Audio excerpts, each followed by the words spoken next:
Hello, I'm Ellen Goldberg, and I welcome you to this tarot moment from the School of Oracles.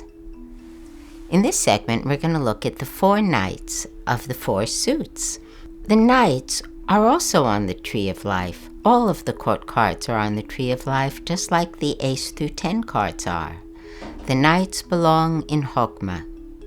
Now you'll see that other authorities disagree. Some say they belong other places. Some, don't even put them on the tree at all. But the knights are a self-conscious card, and they are at the top of the fire pillar, and so all knights are fire. They also are the mutable signs of the zodiac, or at least 2/3 of their essence is the mutable sign, and they also have 1/3 of whatever sign comes before that. For instance, the Knight of Wands, since all wands are fire and all knights are fire, he is a very fiery fellow. And you can see that they knew this quite well in the Golden Dawn because of the fiery horse that he's on, a red horse, flames coming out of his armor, and even his plume on his helmet is like fire. In other words, this person has a lot of enthusiasm. He is 2/3 Sagittarius, the fire sign that is mutable.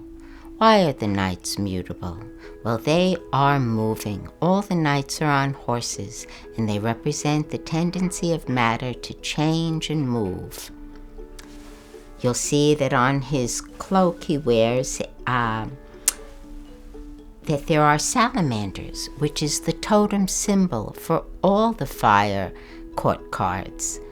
It is the only animal that in mythology can live through fire, and you'll see salamanders in just about every fire court card somewhere.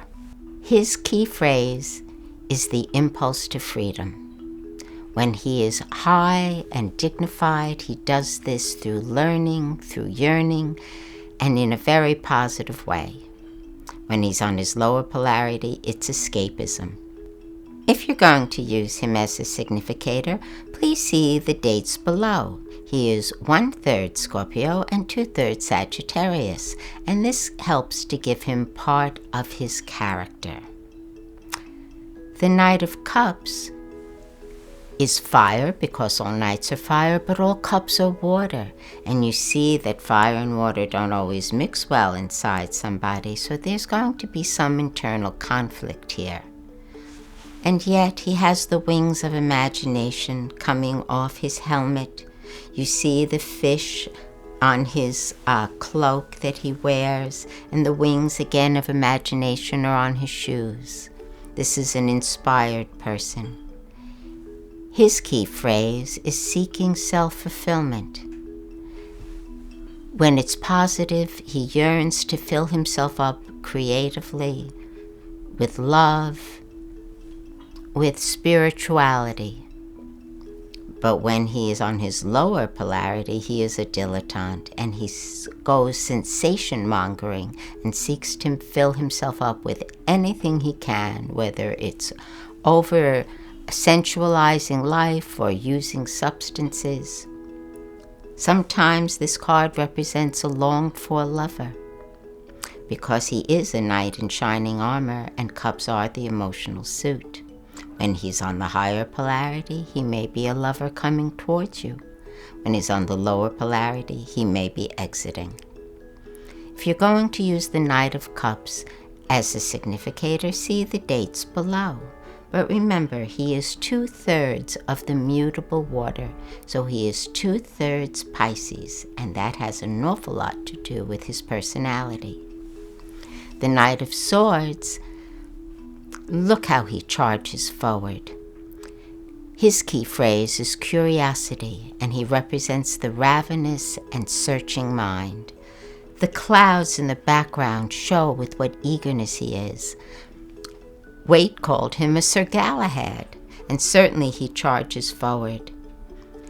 He wears in his cap the feather of truth that we see that the fool wears also.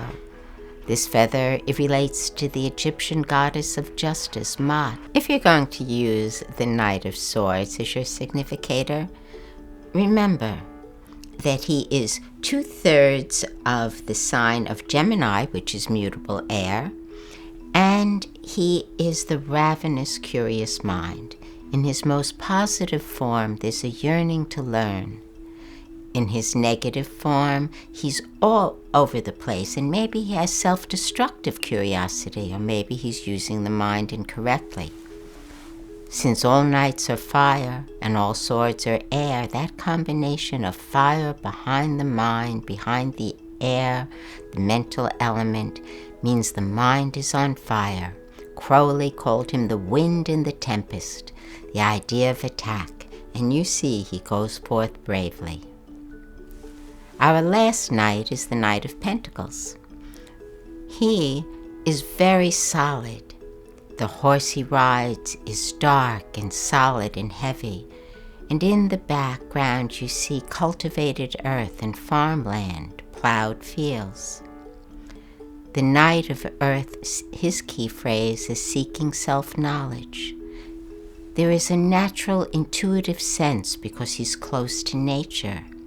Mutable Earth is the sign of Virgo, and so look at the dates below and see if your birthday falls in there. There's something wonderful about him on his upper polarity because he adapts to the rhythms of nature, and there is a kind of a heat, that fire in the earth. You know, if you put your hand on earth where things are growing, you can actually feel the heat of growing things beneath your hand. He has a natural instinct for the rhythms of nature, and he may not be as intellectual as the Knight of Swords or as psychic and creative as the Knight of Cups, but he knows when things should happen because he's completely in tune with rhythmic cycles. When he's on his lower polarity, he's a jack of all trades, master of none, never really has found himself, although his yearning is to seek knowledge of the self in natural ways.